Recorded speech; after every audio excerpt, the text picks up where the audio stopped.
ہوں جو حسین جیسی ہستی تخلیق کر کے انسانیت پر احسان کرتا ہے۔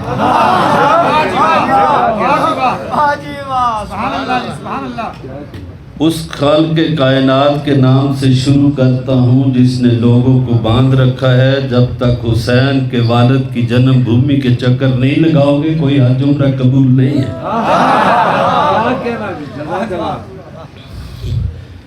اسکردو والو تم بڑے خوش قسمت لوگ ہو۔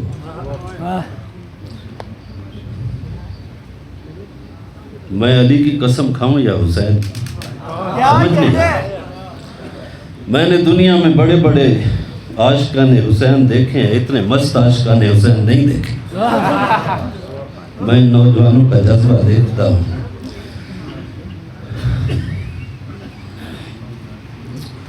باتیں بہت سی ہیں مگر یہ میں نے دیکھ لیا ہے کہ وقت پورا ہو گیا ہے، پتہ نہیں یہ کب میرے سامنے آ جائے۔ میں ایک تھکا ماندہ مسافر ابھی تھوڑی دیر پہلے آپ کی سرزمین پہ آیا ہوں اور مجھے یہ مستی دیکھ کر رشک آ رہا ہے آپ پر۔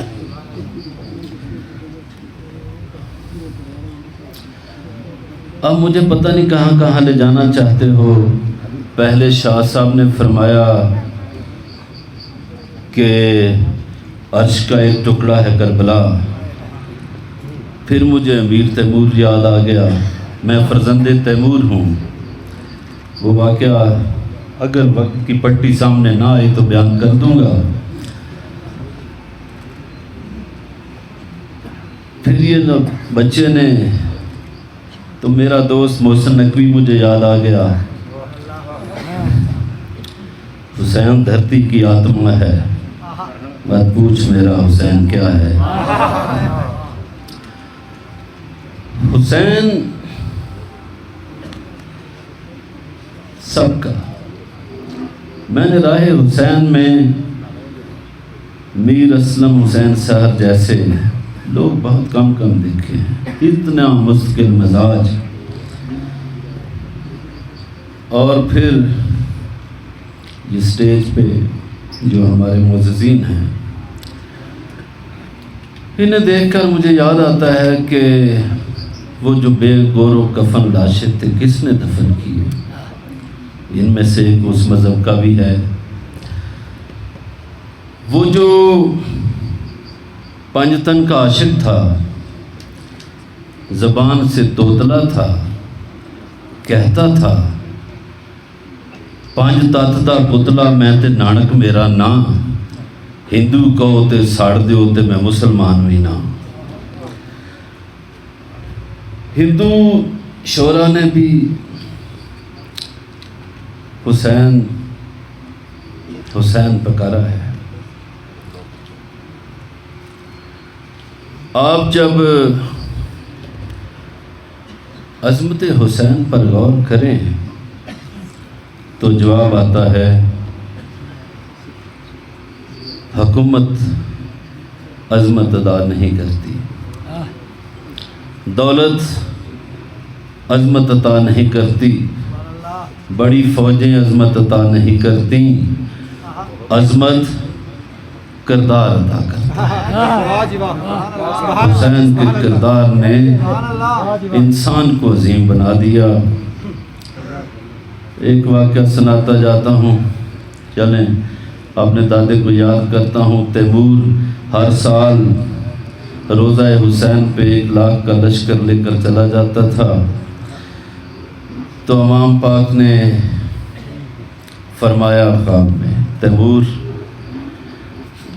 اگلے برس کربلا نہ آنا، برے صغیر میں تعزیہ شروع کرو، ہم وہاں آئیں گے۔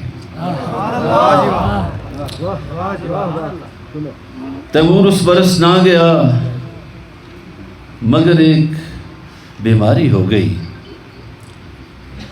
برے صغیر کے حکمہ نے کہا، برے صغیر کے طبیبوں نے کہا یہ ایک جڑی بوٹی ہے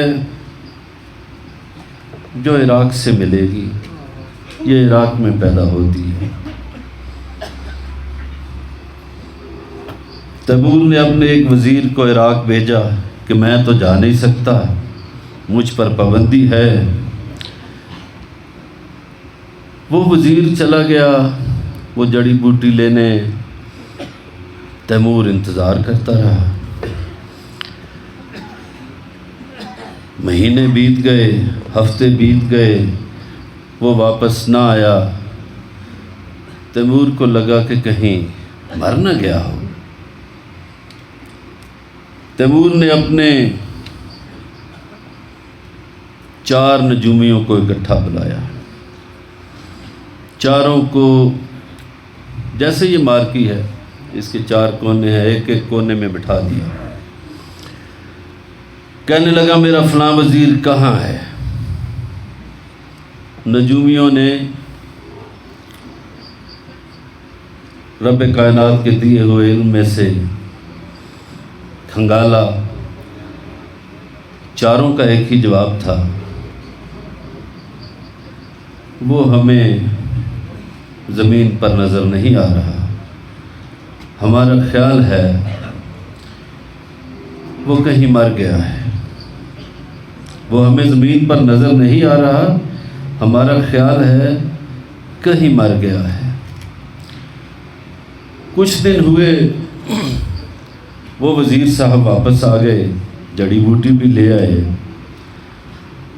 تیمور کو بہت غصہ آیا اپنے نجومیوں پر کہ ان کے کہنے پر تو میں جنگی حکمت عملیاں ترتیب دیتا ہوں، ان کے کہنے پر میں فوجیں دوڑاتا ہوں، پوچھتا ہوں کس موسم میں اچھا رہے گا، کس مہینے میں میرا حملہ کامیاب ہوگا، تو انہوں نے کیسا جھوٹ بول دیا۔ وزیر بیٹھا تھا، تیمور نے 4 نجومیوں کو طلب کر لیا، پوچھا کہ تمہاری سزا جھوٹ بولنے پر سزائے موت ہے۔ جلاد تلوار تان کے کھڑے ہو گئے تو 4 میں سے ایک نے کہا بادشاہ، مرنے والوں سے خواہش تو پوچھی جاتی ہے، ہم سے آخری خواہش تو پوچھ لے۔ اس نے کہا بولو۔ اس نے کہا ہم نے آپ کے وزیر سے ایک سوال کرنا ہے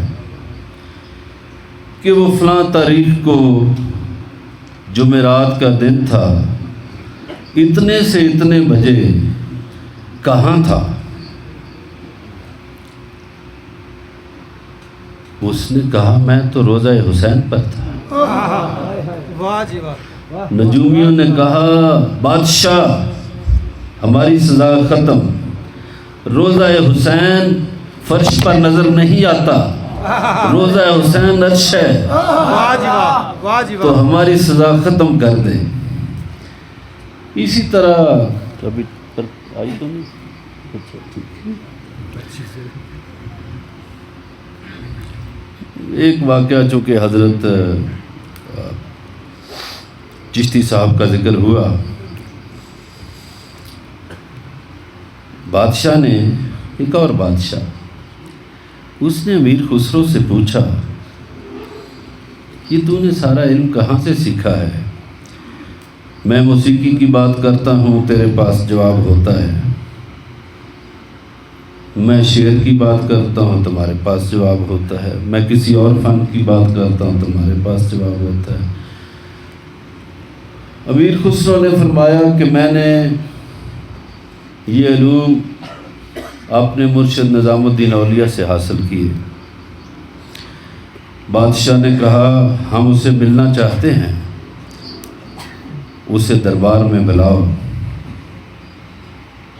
جب امیر خسرو گیا اپنے استاد کے پاس تو استاد نے کہا میں وہاں نہیں آؤں گا، میں بادشاہ کو نہیں ملوں گا، میں وہاں دربار میں نہیں آؤں گا۔ امیر خسرو پلٹا، بادشاہ کو بتایا، بادشاہ نے کہا اچھا ٹائم لیا، ہم اس کے پاس چلے جاتے ہیں۔ امیر خسرو پھر آیا نظام الدین اولیاء کے پاس، تو نظام الدین سے کہنے لگا کہ وہ بادشاہ ادھر آ جائے گا، لاؤ لشکر ساتھ ہوگا، آپ کوئی وقت دے دیں۔ تو نظام الدین اولیاء نے کہا نہیں، میں اس سے نہیں ملنا چاہتا۔ تو امیر خسرو نے کہا کہ اگر وہ آ گیا تو نظام الدین نے کہا کہ فقیر کے 2 دروازے ہوتے ہیں، وہ اس دروازے سے آئے گا، میں اس دروازے سے نکل جاؤں گا، میں اس سے نہیں ملنا چاہتا۔ امیر خسرو چونکہ لاڈلا شاگرد تھا، بادشاہ کا مشیر بھی تھا، پوچھا اے نظام الدین، اے میرے استاد، آخر تم کیوں نہیں بادشاہ سے ملنا چاہتے؟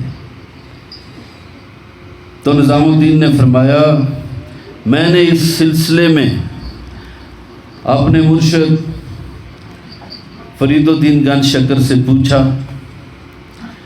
انہوں نے اپنے مرشد بختیار کاکی سے پوچھا، انہوں نے اپنے مرشد معین الدین چشتی سے پوچھا، تو جواب آیا ہم نے واقعہ کربلا کے بعد بادشاہوں سے منہ موڑ رکھا ہے۔ واہ جی واہ، سبحان اللہ، سبحان اللہ۔